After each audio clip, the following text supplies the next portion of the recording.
On the world stage, he calls for justice. He stands with Gaza. He condemns violence. But behind closed doors, he signs trade deals and breaks records, even amid conflict.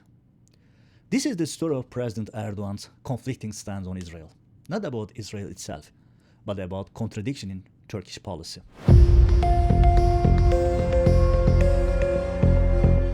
Welcome to Turkey's X-Files.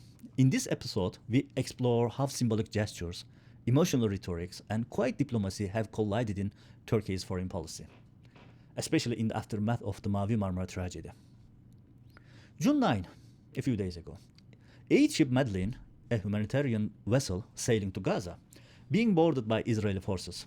12 volunteers were detained, including climate activist Greta Thunberg. The event sparked global headlines, except Erdogan regime.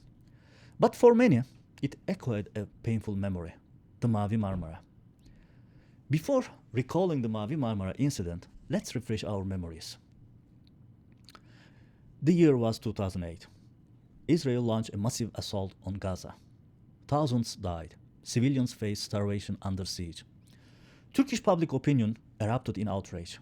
The Erdoğan government adopted strong pro-Palestinian rhetoric. Yet during this time, military and commercial relations with Israel continued at full speed. Year 2009. Erdogan's Davos show was a big hit. Erdogan's now famous 1-minute confrontation with Israeli President Shimon Peres made waves across the Muslim world. Arab media praised Erdogan for days. From Cairo to Amman, Rabat to Kuala Lumpur, everywhere, everyone hailed Erdogan as the leader of Palestine. He was celebrated in many Muslim-majority countries as a voice of Palestine. But rhetoric is not policy. In 2010, a flotilla led by the IHH, Foundation for Human Rights and Freedoms and Humanitarian Relief, was organized with the aim of breaking the Gaza blockade and delivering symbolic aid. The ship carried civilian volunteers also. Israel repeatedly warned, naval access to Gaza is prohibited. If you come, we will strike. Multiple meetings were held in Ankara between the Erdogan government and Israel officials. Turkish intelligence even embedded personnel on the board. Erdogan strongly endorsed the mission. And Bülent Yıldırım, the president of IHH, said, "We got all the permits. The state was fully informed." And Erdogan repeated, "I personally sent that ship for humanitarian aid." The Israel military intercepted the Mavi Marmara in international waters. 9 civilians lost their lives immediately. Erdogan reacted with fury. He called it an act of aggression. Erdogan, "I sent that ship for humanitarian aid," but later he changed course. This time, Erdogan said, "Did you ask me before going?" So, what happened between these two statements? Before the tragedy, the Islamic scholar Fethullah Gülen had called for restraint. He said such efforts should proceed through official channel. He urged diplomacy, not confrontation. His views was ignored at that time and later politicized. Erdogan even accused Gülen of being pro-Israel.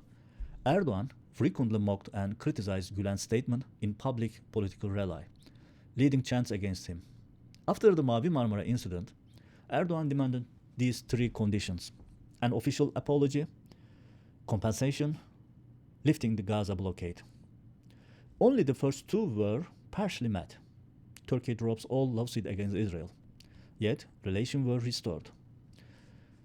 Even though Erdogan keeps using anti-Israel rhetoric, trade with Israel never stopped. In fact, it kept breaking records year after year.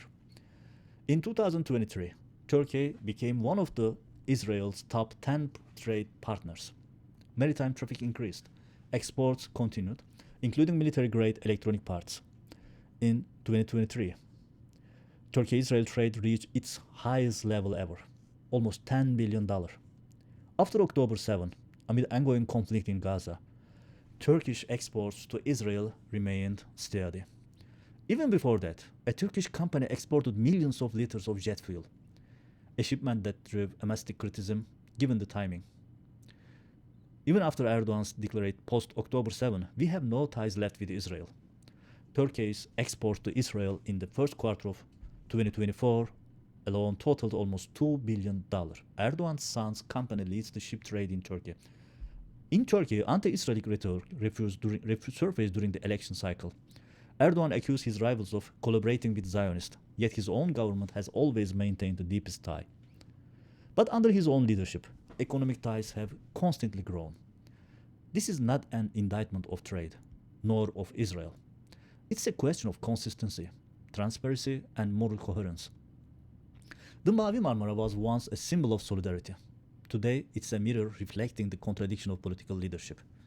So, where do we go from here? Do we see this as a smart diplomacy or the instrumentalization of a humanitarian cause? The public must question this hypocrisy and demand transparency from a regime steeped in a double standards. Leave a comment. Please subscribe, share this video. Not to attack, but to ask the question that matter.